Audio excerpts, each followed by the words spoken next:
में आपकी रुचि कब से और कैसे?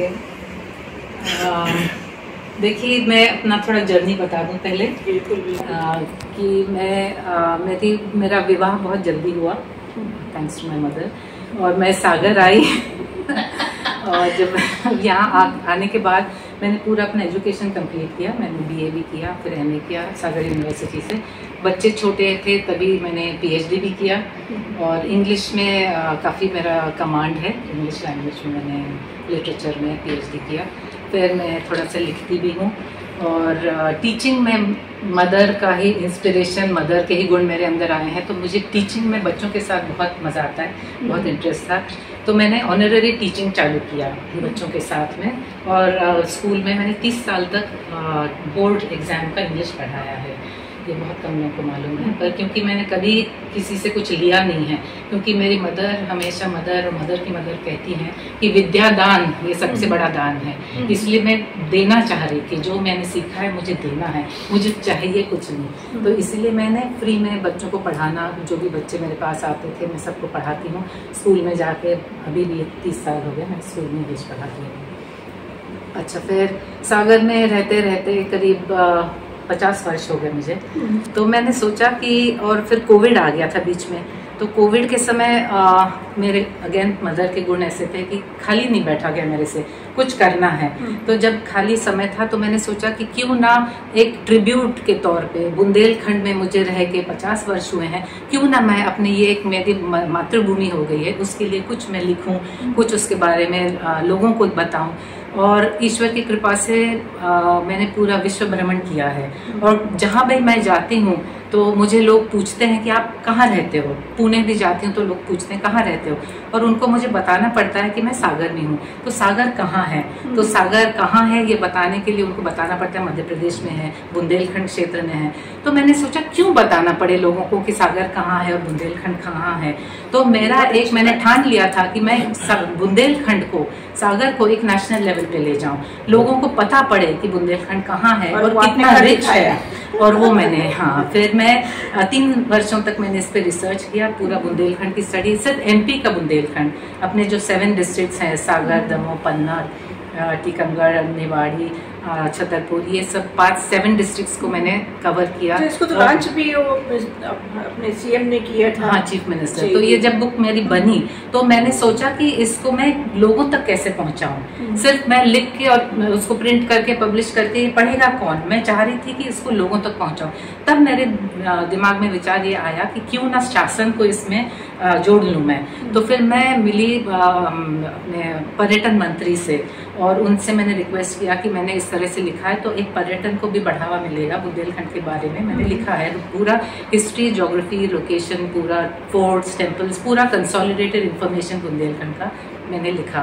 फिर मैंने सैंपल बुक्स बनाई और मैंने अपने मुख्यमंत्री से भी मिली और मंत्रालय पे जाके मैंने उनको ये बुक दिखाई अपनी, तो उनको ये बुक अच्छी लगी। और मेरा जो एक टैगलाइन है, Bundelkhand heart beat of India, तो ये टैगलाइन उनको पसंद इसीलिए आया क्योंकि मध्य प्रदेश का टैगलाइन है, Madhya Pradesh is the heart of incredible India.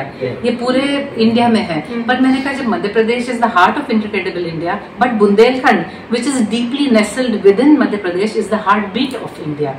और ये जब दिल धड़कता है तो इसकी ऊर्जा पूरे देश में फैलती है। तो बुंदेलखंड बहुत ही एक दिल है, दिल के अंदर का धड़कन है ये कहिए, जिससे मैं ये चाह रही थी कि लोगों को मैं पहुंचाऊं कि बुंदेलखंड कितना रिच है, हमारा कल्चर है, हेरिटेज, हमारे यहाँ इतना, हमारा धरोहर देखिए कितना रिच है। तो इसलिए फिर मैंने लिखना पहले रिसर्च किया, फिर उसकी सैंपल बुक्स बना के मैंने शासन को दी, तो उनको पसंद आई ये बुक। उन्होंने मुझे ऑर्डर दिया फिर, और ये जब खजुराहो फेस्टिवल हो रहा था 20 फरवरी को, तो वहाँ से खबर आई कि ये बुक मुख्यमंत्री लॉन्च करेंगे। तो फिर मैं बुक्स लेके खजुराहो गई और बुक का लॉन्चिंग बड़े स्केल पे खजुराहो के मंच पे हुआ, और मुझे बहुत आगे इस बुक को प्रोमोट किया गया। और जो टूरिज्म एंड कल्चर मंत्रालय है, उन्होंने मुझे आश्वासन दिया कि ये बुक वो लेके हर जगह वो बुक रखेंगे, एयरपोर्ट्स पे, लाउंजेस पे, होटल्स में, एमपी टूरिज्म के जो भी आउटलेट्स हैं सब जगह ये बुक रखी गई है ताकि लोग बुंदेलखंड के बारे में समझे, पढ़ें, जानें। और ये मेरा एक प्रण लिया था मैंने, एक ट्रिब्यूट है मेरा कि बुंदेलखंड को एक नेशनल लेवल पे ले जाऊँ मैं। और दूसरे एक बाद अभी एक कन्वेंशन में भी आप तो वो एक मेरा एक बड़ी गर्व की बात है, एक बड़ी उपलब्धि ये हुई कि मध्य प्रदेश शासन ने एमपी ने 7 लोगों को नॉमिनेट किया था। यूनेस्को वर्ल्ड हेरिटेज कन्वेंशन अभी दिल्ली में हुआ था, तो उसमें पूरे वर्ल्ड के हेरिटेज के, and it was sponsored by archaeological society of India और यूनेस्को, तो पूरे वर्ल्ड से 195 कंट्रीज से डेलीगेट्स आए हुए थे।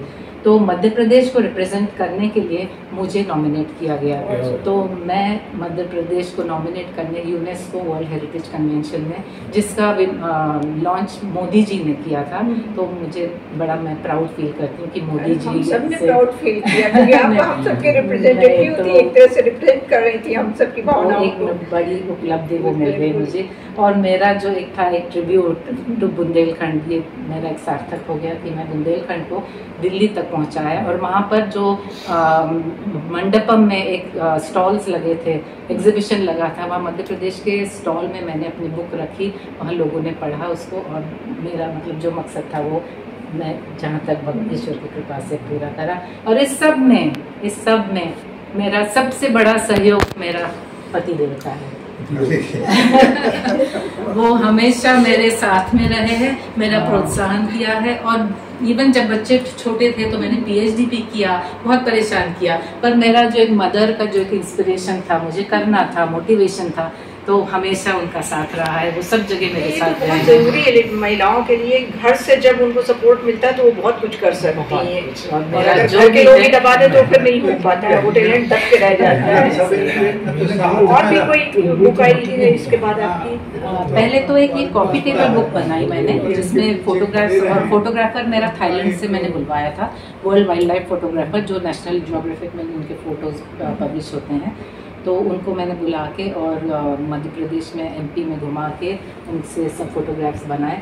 और ये जो कॉफ़ी टेबल बुक है वो मंत्रालय को उसी तरह की बुक चाहिए थी जो tourism ministry, board of tourism है, और उनके जो प्रिंसिपल सेक्रेटरी हैं, मुख्य प्रमुख सचिव हैं, उन्होंने इसको स्पॉन्सर किया, और उनकी कोलैबोरेशन से उनको जिस तरह से बुक चाहिए थी वैसे मैंने बना के कॉफ़ी टेबल बुक दे दी। लेकिन उसमें इंफॉर्मेशन कम है, उसमें लिखा कम है, फोटोज ज़्यादा है, क्योंकि वो कह रहे थे कि कहीं भी रखेंगे एयरपोर्ट्स पे, होटल्स में, लोगों को इतना समय नहीं है कि वो पढ़ पाए, उनको सिर्फ फोटोज देखना है, और टूरिज्म प्रमोट करने के लिए फोटोग्राफ्स ही चाहिए, तो उनके हिसाब से ये बुक बनी। लेकिन मेरा जो रिसर्च वर्क मैंने जो किया था उसको फिर से मैंने एक दूसरी बुक बनाई है, इसी के सेकेंड एडिशन आप कहिए, जिसमें मैंने पूरे डिटेल में अपने बुंदेलखंड के बारे में पूरा हिस्ट्री, ज्योग्राफी पूरा लिखा है, फोर्ट्स, टेम्पल्स के बारे में, हमारी जो धरोहर है, हमारे किले हैं, सब के बारे में मैंने उसमें लिखा है। तो ये मेरी दूसरी बुक भी बन के आ गई है।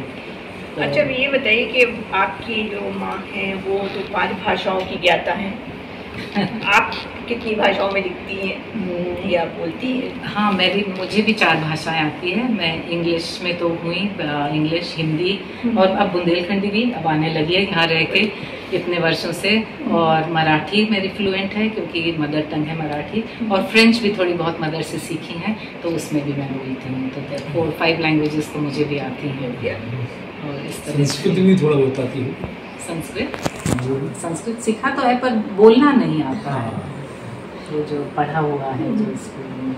और गायन में भी रुचि है? हाँ, गायन में भी वो भी किया हुआ है मैंने। संगीत विशारद तक तो नहीं पहुंची, 2 वर्ष तक मैंने क्लासिकल म्यूजिक सीखा है, और मैं मेरा भजन में काफ़ी रुचि रही है, तो मैं भजन ज़्यादा गाती हूँ। ये आपने कहाँ सीखा, पूना में या? नहीं, यहीं पर, यहाँ पर एक सिखाने आते थे, एक मराठी, एक यहाँ पर एक गुरुजी थे जो भातखंडे, ग्वालियर के भातखंडे इंस्टीट्यूट से सीखे हुए थे, वहाँ से उनके मतलब आते थे, तो उनके अंदर मैंने सीखा है 2 वर्षों तक, संगीत भी सीखा है। और बस यह है कि प्रैक्टिस यहाँ नहीं हो पाई, उसके बाद उनकी वो बेचारे उनकी डेथ हो गई, तो उसके बाद मैं कंटिन्यू नहीं कर पाई थी। सिंगिंग में है, गायन में? भजन का कुछ अंश भजन आप सुनाना चाहें? बिल्कुल सुनाऊंगी। मैं एक मराठी भजन सुनाऊंगी जो लता मंगेशकर जी का भजन है, तो मैं उनका भजन प्रस्तुत करूंगी। केशवा माधवा तुझ्या नामात रे गोडवा, तुझ्या नामात रे गोडवा। केशवा माधवा तुझ्या नामात रे गोडवा, तुझ्या नामात रे गोडवा। तुझ्या सारखा तूच देवा, तुला कुणाचा नाही देवा। तुझ्या सारखा तूच देवा, तुला कुणाचा नाही हेवा।